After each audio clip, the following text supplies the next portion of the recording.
లేదు సోమలింగడు అంటున్నారే మంది బాధ దండి గుండి మద్యపానాన్ని సేవిస్తేనే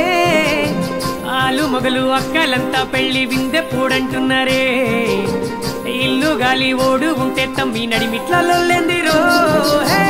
నాయుడోరి పేటలోనా నల్ల తుమ్మ చెట్టు కింద పూల మలుపు బావితానా